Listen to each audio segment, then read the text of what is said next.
Estamos voltando com o nosso Tambaú Debate para você. Ótimo domingo. Obrigado pelo carinho da audiência sempre. Não só a você que assiste a nossa TV Tambaú, mas que nos acompanha aí no rádio, na Jovem Pan, você que acessa o Portal T5, muito obrigado. Hoje estou recebendo aqui, conversando com o deputado federal Benjamin Maranhão. Deputado, o senhor é do MDB, o senhor voltou, regressou para o MDB depois de passar.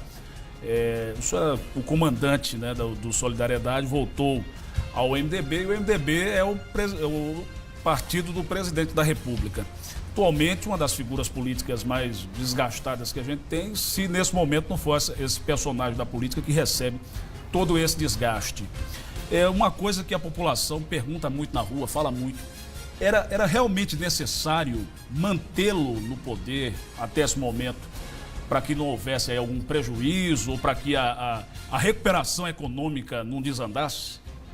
Eu acho que primeiro nós temos que dividir duas coisas, o que é o MDB nacional do que é o MDB da Paraíba. O MDB da Paraíba é um partido que tem uma história limpa, uma história voltada ao desenvolvimento do Estado. Praticamente nos últimos 50 anos você não consegue separar as boas coisas que aconteceram no Estado da Paraíba da história do MDB. Com nomes como o próprio Zé Maranhão, que até hoje está vivo e vivíssimo na política paraibana, como Humberto Lucena, Antônio Mariz, o próprio Ronaldo Cunha Lima e tantos outros que trabalharam para construir essa legenda e que hoje nós nos ajudamos a mantê-la. Eu passei praticamente minha vida pública inteira no PMDB. Eu fui prefeito 2 vezes no PMDB, fui eleito deputado federal 3 vezes pela legenda. Enfim, eu tenho uma trajetória política que está ligada ao partido.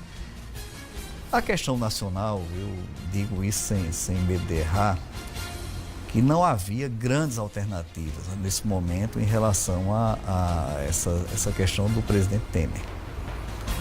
Digo isso porque não haveria uma eleição, seria uma posse do presidente da Câmara, do Rodrigo Maia, que talvez tivesse até umas medidas do ponto de vista liberal e reformista muito mais duras até do que o próprio Michel Temer. Então eu não vejo em que isso iria causar grandes alterações no país. Até porque o país já estava muito traumatizado até com essas mudanças muito radicais. E vamos ter uma eleição logo presidencial. Quando é que a população vai sentir os efeitos desse âmbito econômico, dessa recuperação, o senhor acha, do que tem envolvido muitos esforços do governo, né? Fala-se muito nisso. Porque me parece que o cenário para 2018 é continuar numa estagnação em relação do que foi de 2017. Me parece isso. Eu vejo da seguinte forma, Guto, até estava havendo um cenário de um crescimento melhor do país. Isso aí, todos os indicativos apontavam para isso. Mas ocorreu uma falha do governo tremenda e eu não posso chegar e me associar a um erro.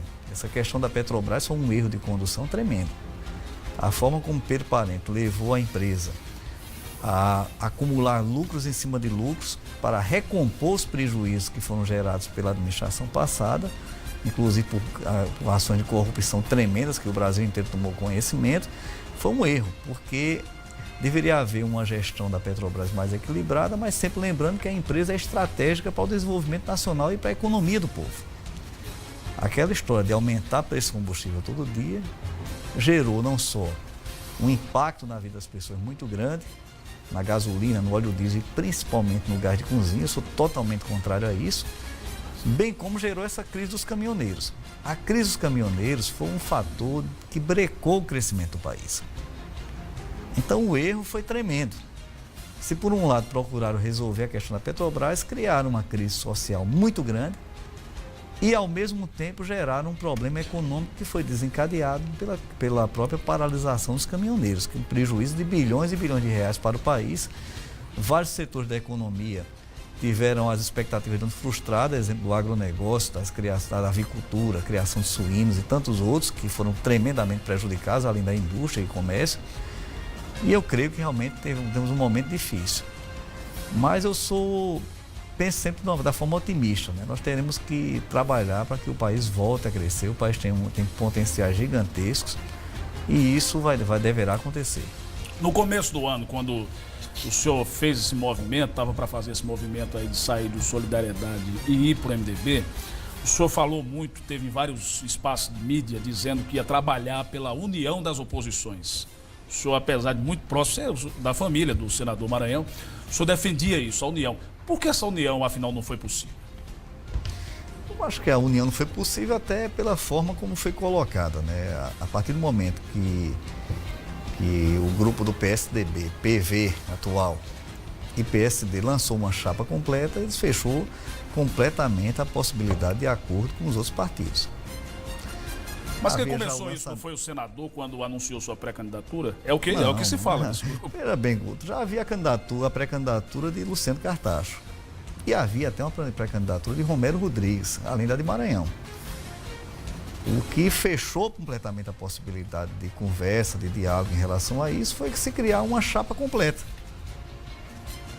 E uma chapa que não era sequer os pré-candidatos que estavam anunciados. Querer que nós fôssemos acompanhar uma chapa de Lucélio Cartacho, porque Luciano não quis ser candidato, quis permanecer na prefeitura, ou acompanhar uma candidatura com toda a amizade que eu tenho ao prefeito Romero, de Micheline a vice, porque Romero não quis sair da prefeitura, isso o PMDB não ia fazer.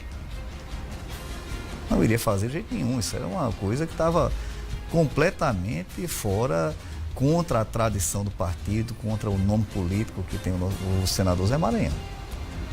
Até porque a candidatura dele não é uma aventura, é uma questão concreta, é uma proposta de voltar a um trabalho de desenvolvimento do estado da Paraíba que deu grandes resultados durante os períodos administrativos que Maranhão foi governador. E um trabalho que tem sido feito ouvindo a sociedade. Nós temos percorrido o estado da Paraíba inteiro e trabalhado para que apresentemos no momento certo um plano de governo para atender as grandes mazelas do povo paraibano, que é a questão da segurança pública, a questão da saúde, onde você encontra dificuldades tremendas, desde os pequenos municípios até a grande João Pessoa. É preciso enfrentar isso. E os nossos governos do PMDB mostraram alternativas para isso. Os dois grandes hospitais de trauma foram construídos na época de Maranhão, de Campina Grande e de João Pessoa. A rede de hospitais públicos regionais foi feita na época de Maranhão. Você vê isso hoje, hospitais foram feitos em Sumé, em Picuí, na própria Campina Grande, em Itabaiana, em Guarabira, em Cuité, em Passo, em tantas cidades foram feitas na época da administração de Maranhão, que a saúde estaria muito pior se isso não acontecesse. Agora nós precisamos não só retomar isso, mas até dar continuidade às ações do governo atual que tem dado certo. Vou querer saber mais desse assunto, nós vamos falar mais de política no próximo bloco do seu Tambaú Debate. Fica aí com a gente, é só um minuto e a gente volta.